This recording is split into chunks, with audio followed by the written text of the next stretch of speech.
శ్రీ గురుభ్యో నమః. శ్రీ విశ్వావసు నామ ఆషాఢ మాసంలో తులారాశి వారికి ఏ విధంగా ఉంది? తులకి అధిపతి అయినటువంటి శుక్రుడు సప్తమ కలత్ర స్థానంలో ఉన్నాడు. చాలా చక్కని స్థానం. కుజుడింట్లో ఉన్నాడు శుక్రుడు. అలాగే శని 6వ ఇంట్లో ఉన్నాడు.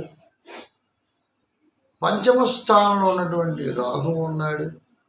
అక్కడ పంచమంలో ఉన్నటువంటి రాహు మొదలుకొని లెక్కేసుకుంటే సప్తమ, అష్టమలో రవి, భాగ్యములో గురుడు, దశమనందు కుజుడు, ఏకాదశ స్థానంలో కేతు. మాలిక అలాగా మాలిక పంచ అని అనకూడదు, కానీ పంచమ నుంచి ఏకాదశం వరకు కూడా మాలిక యాగం ఏర్పడింది తులారాశి వారికి. అంటే క్యాలిక్యులేషన్ చేసుకున్నట్టుగైతే ఏదైనా సరే అనుకున్న కార్యక్రమాలన్నీ కూడా చాలా దిగ్విజయంగా పూర్తవుతాయి. అనుకోలేని సుపరిణామాలు కూడా, ఊహించలేనటువంటి సుపరిణామాలు కూడా వీరికి చోటు తీసుకుంటాయి. తులారాశి వారు ధర్మబద్ధమైన రాశి. జంకకుంటా తొనక్కుంటా చాలా బాధలు పడ్డారు. లైఫ్లో ట్రావెలింగ్ ఎలా చేశారంటే, ఎప్పుడు మాకు సుఖం కలుగుతుంది, ఎప్పుడు ఇలాగైనా జర్నీ జరుగుతుంది, up and down up and down up and down, ఒక గ్రాఫ్ మెయింటెనెన్స్ అనమాట.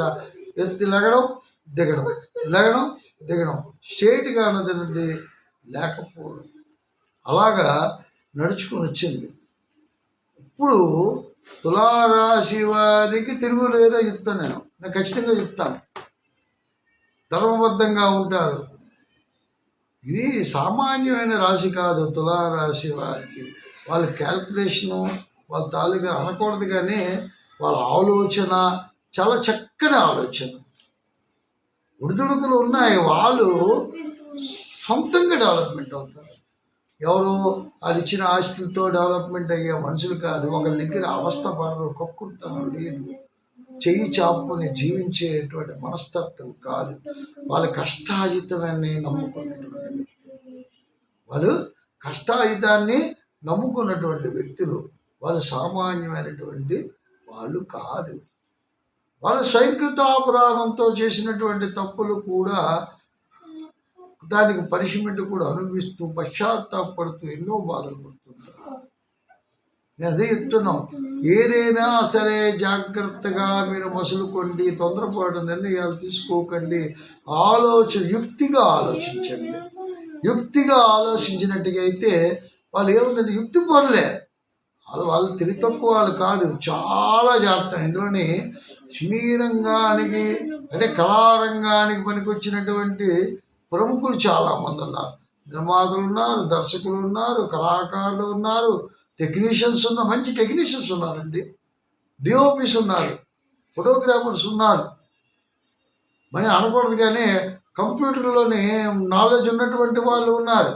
కళారంగానికి ఇంత అంత కాదు, అటువంటి మేధావులు ఉన్నారు ఇందులోని. వాళ్ళు ఏంటి శుక్రుడు కదా.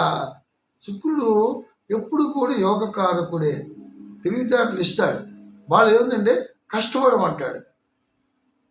అన్బ్యాలెన్సింగ్ చేసి బ్యాలెన్సింగ్గా వర్క్ చేసుకోవాలి. బ్యాలెన్సింగ్ ఎప్పుడైనా తప్పిందా, ఎందుకంటారు ధర్మబద్ధమైన ఈ త్రాసు ఇచ్చారు, త్రాసు కట, ఈ త్రాసుని ఇచ్చారు. గుర్తు ఎందుకు ఇచ్చారనుకున్నారు? తులారాశి ఎప్పుడు కూడా ధర్మానికి కొలమానంగా ఉండాలి.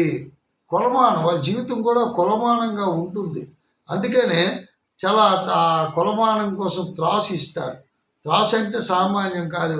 మీ పాపపుణ్యాలు ఎప్పటికప్పుడు బ్యాలెన్సింగ్ చేసుకుంటూ నడుచుకుంటారంటే ధర్మబద్ధంగానే వెళ్ళేటువంటి రాశి ఏదైనా ఉందంటే అది ఒక్కటే తులారాశి.